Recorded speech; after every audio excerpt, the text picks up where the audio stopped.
28 Democrats, in my opinion, betrayed the country by voting for FastTrack. And it's gone to the Senate. Apparently that vote's going to be on Tuesday.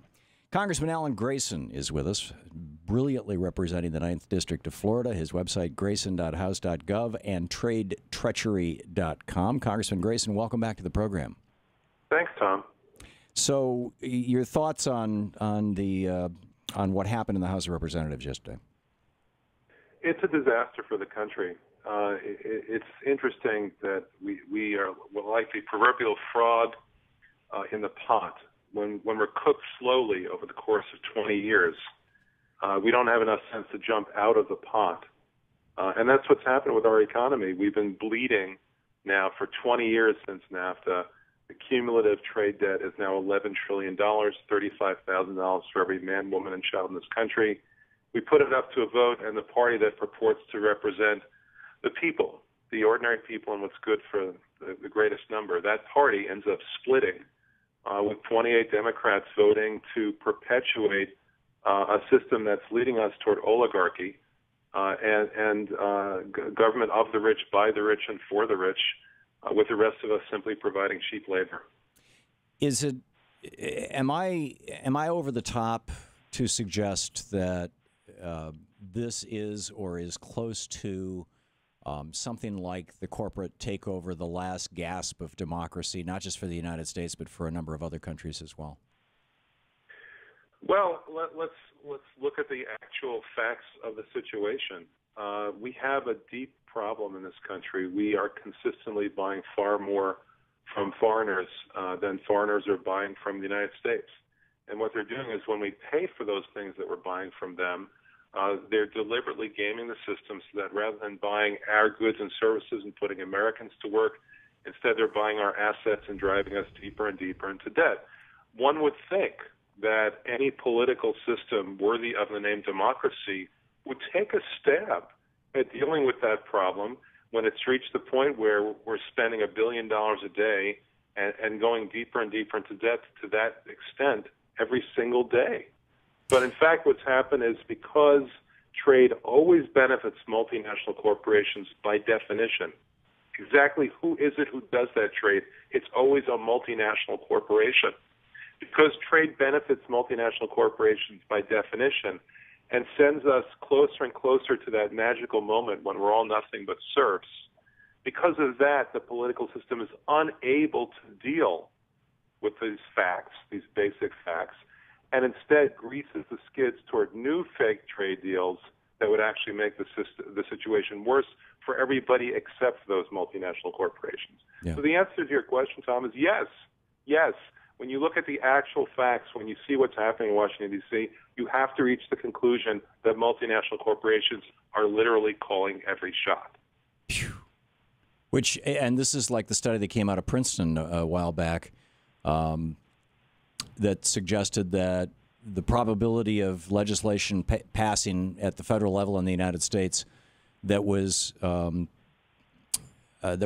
promoted by or that appealed to that was wanted, shall we say? There was a word that that I'm forgetting. Pinckney, I think, was the guy who put the thing together. That was wanted by the as I recall, it was the top maybe 5%, top 1% in any case.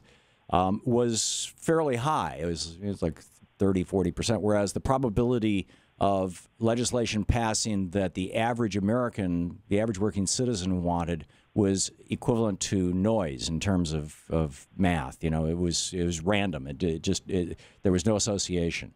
What does that tell us about our country? Well, let's, again, be as specific as possible. Look at what happened here. A mechanism is established that benefits only multinational corporations, and it draws the support of 28 Democrats in the House, 14 Democrats in the Senate. Let's compare that, for instance, to a subject like paid sick leave. Well over 70% of the American population believes that every employee should have paid sick leave as a matter of right, just like we have a minimum wage, just like we have worker safety laws, just like we supposedly have time and a half for overtime as a matter of legality and right. Every other major country in the entire world guarantees paid sick leave. We don't have a law like that in the United States, even though 70% of the public wants it and supports it. In fact, I took the trouble to put it on the ballot here in Orange County last year. I arranged for that to happen here in my county in Central Florida. It won with 62% in the vote in a place that's actually rather conservative. 62% of the public wanted it. By the way, the next thing that happened is that the Republicans passed a law in the state legislature repealing it over the heads of the people of Orange County. So what does it tell us? A political system where multinational corporations want a special benefit, a special preference. Courts set aside just for them. Only foreign corporations will be able to sue before the World Bank under these agreements. Whatever it is they want, they get. When people want something that protects the most vulnerable among us, and makes life worth living, whatever, an element of being part of the middle class, paid sick leave, that's something that never even becomes part of political discourse. Right. This vote now is going to have to be redone in the United States Senate. We had 13 Democratic senators who, in my opinion, betrayed us last time. What do you know, or what are your thoughts on how this is going to play out? I understand Mitch McConnell is scheduling a vote for Tuesday. Well, we have Maria Cantwell, who McConnell cheated right to her face. How so?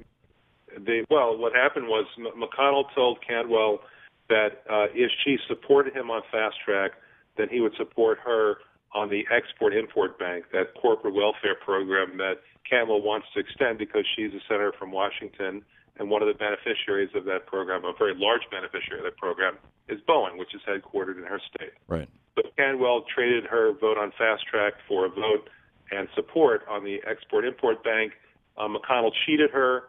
What he did was he put up a fake vote on it that had no consequence of any sort, didn't even get the Export-Import Bank out of the Senate, much less through the House and then signed by the president, lied to her face to get her vote, and now she recognizes that and she's upset about it. So it's quite possible that Maria Cantwell is now back on the side of light rather than darkness, and she will oppose FastTrack, not necessarily for the best reasons, but the fact is that she now is telling people that she didn't get what she wanted, she didn't get what she deserved, what she bargained for, so she may return to the anti-side, which is where all the Democrats ought to be. Yeah. Apart from her, and we only need two others, we have Michael Bennet from Colorado, we have Carper from Delaware, Coons from Delaware, Cardin from Maryland, Heitkamp from North Dakota, Shaheen from New Hampshire, and Warner from Virginia. With regard to Warner, I don't know how anybody can seriously think of himself as a potential presidential candidate, as Warner appears to do, if he's going to throw in with the Republicans and the multinational corporations on something like this. Yeah. In any event, those are potential votes among the Democrats, less likely possibilities among Democrats who supported FastTrack on the initial vote are Feinstein, Nelson, McCaskill, Kane, Murray, and White. Yeah. Those are considered to be less likely to switch. But if the Democrats pick up a total of three... so it's time to call our senators. It's time to call our senators. Congressman Alan Grayson, thank you so much for being with us today, sir. Pleasure, Tom. Thank you. TradeTreachery.com.